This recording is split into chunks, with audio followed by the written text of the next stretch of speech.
best way to train and diet is something that literally everybody wants to know, because why would we voluntarily go and spend our time doing something that is less good than the goodest good thing? Even if you're not trying to be the best person in the world at whatever you're training for, you still want your time to be valued. We are still giving up an hour of our time, so we wouldn't want to do something inferior within that hour when we could be doing something else that gets the better results with the same amount of time. So that breeds the questions: what's the best exercise? What's the best training volume? What's the best training split? What's the best rep range? And so on. Too bad that question, the answer to that question, is a complete myth. If you are always looking for the best way to do something, then you will never do anything. And I didn't mean that to be a quote, but it sounds like something that a smart guy somewhere has said, so let's say that it was a quote. The reason behind why it's a myth isn't actually something I'm going to get into in this video. I could sit down and explain to you how one person's best exercise is completely different to somebody else's best exercise, and how your best quad movement could change from this month to next month. The same goes for rep ranges. You and I could both be growing the best from squats,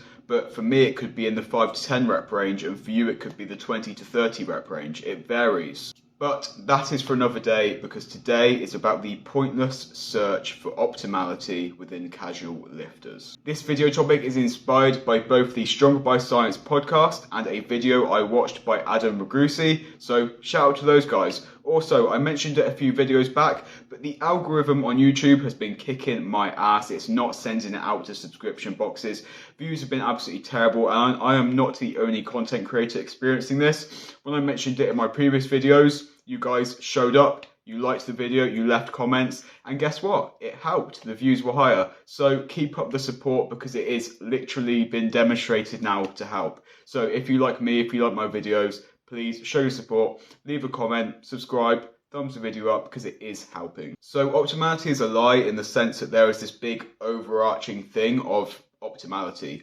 There is such thing as optimal for an individual, but this is not something that can ever be studied. It can never be pinned down, because it is constantly changing. We can look on a biological level, the theory of exactly what should be optimal. And if you follow that of your trained nutrition, theoretically, you'll get optimal results. However, theory and practice hardly ever align, especially with things like fitness and nutrition. Also, adherence is the key to progress. And if you aren't adhering to what is optimal, then you're not going to be getting progress. Let's say that the optimal theoretical way to build your quads based on studies and all that stuff was 8 sets of squats twice per week. So you do it. Your hips ache every single day, and your knees hurt for a couple of hours after every session. But you do it anyway. How do you think your long-term adherence is going to be? Pretty poor, right? So by switching things to a non-optimal approach on paper, your actual physical results will be better than an optimal approach on paper, which means that optimal is bullshit. Right? Now that is a more physical example, because following optimal is actually causing you physical pain, but from a psychological standpoint this is just as, if not more important. Now the casual lifter is the one who was most affected by the fallacy of optimal, in my opinion. And that is purely because optimal will nearly never align with realistic for somebody that is just a casual lifter. And this is where the Adam Ragusi video inspired me. He spoke about how he used to train his legs super hard by the book, by the science, because he wanted to grow his quads. And because of that, he was always really, really sore. And then when he went to play with his son, he enjoyed his experience playing with his baby son less, because getting onto the floor to play with his kid was that uncomfortable. He did that for a little while, and then he had a moment of realization. What am I training for? Am I training to be a bodybuilder, or am I training as a way to improve my life? And the answer for him was he was doing it recreationally to improve his life.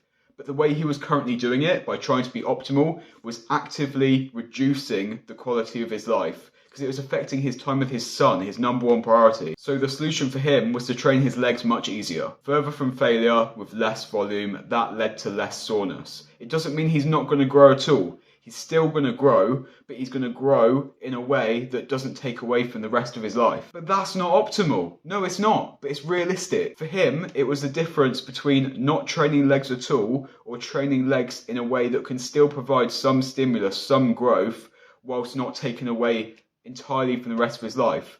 It's not just not optimal and optimal, there's a whole spectrum in between. So where you fall is where realistic is for you. So for him, he had to stop looking for the best way to train legs and look for a way to train legs. And you might have to do the same thing. Do you absolutely hate leg DOMs and it makes you skip sessions or dread sessions or not enjoy your day where you're training legs? Then you need to look for another way. Okay, so now let's narrow down some of those actual potential issues and let me provide some potential solutions to them. So let's go back to the leg DOMs example. Do you hate training legs because you get excruciating DOMs? If so, here are some things you could try. Yes, they may not be optimal, but they'll make it so that you actually like training legs. Reduce your per session volume and increase your weekly frequency. Because if you're doing 15 sets for your quads over 2 days, that's going to produce a lot more soreness on your quads than, let's say, the same 15 sets over 3 days. You're doing less total volume per session, but the same amount per week, but you'll get less soreness because of that. Will it grow your quads less?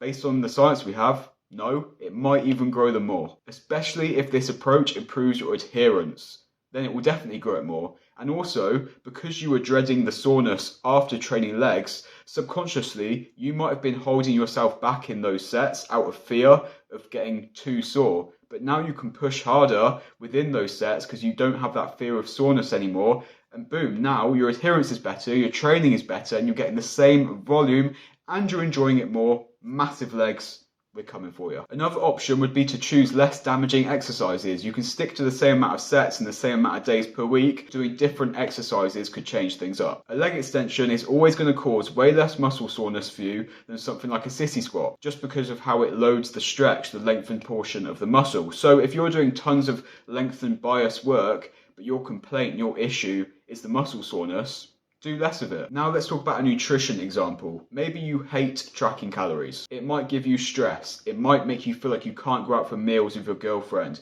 You might not enjoy eating at home, or you can't eat the same food as your family because of it. It might even be subconsciously impacting your training because you know exactly how fueled you should or shouldn't be, so you might underperform when you're underfueled, whereas if you didn't realize that, you would have performed fine. And maybe because of all these things, you skip some days tracking, then you beat yourself up, you don't train properly, and it just spirals off. But tracking is the optimal way to do things, so you've got to do it anyway, right? Optimal for what? Optimal for you?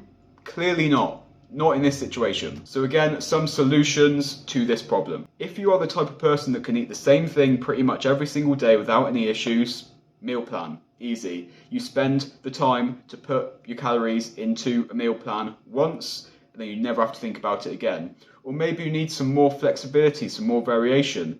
How about a flexible meal plan with rotatable options that you can pick and choose from, but you already know that they are aligned calorie and macro wise, so you don't have to think about it. Or if that's still too rigid for you and you just like to wing it, okay, we can take a complete step back. Now we just go by portion sizes. Each meal needs to have a fist of protein, 2 fists of veg, and a fist of carbs, right? Now we just adjust those portion sizes based on your goal. If you're gaining a bit too much, half the size of half a fist, 1.5 fists of carbs, for example. If this becomes more enjoyable and sustainable for you, then it becomes more optimal. The last thing I want to touch on this video is the 80-20 rule. It's kind of been done to death, so we know what it is by now. But the reason it's cliche and so overdone is because it's so goddamn true, especially with nutrition and fitness. If you are a recreational lifter just trying to get in better shape a little bit here and there, then 20% of what you're doing is giving you 80% of your results.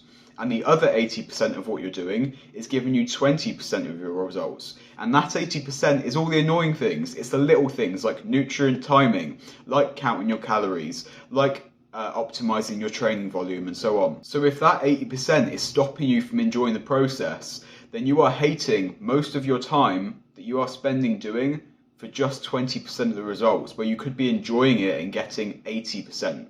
That sounds better to me. If you aren't enjoying what you're doing, then something needs to change because you're spending 80% of your time doing it. Okay, maybe you're not recreational, maybe you actually compete in bodybuilding. Well then this is even a more extreme case because it's not 80-20. Now it's like 99.9 to 0.1.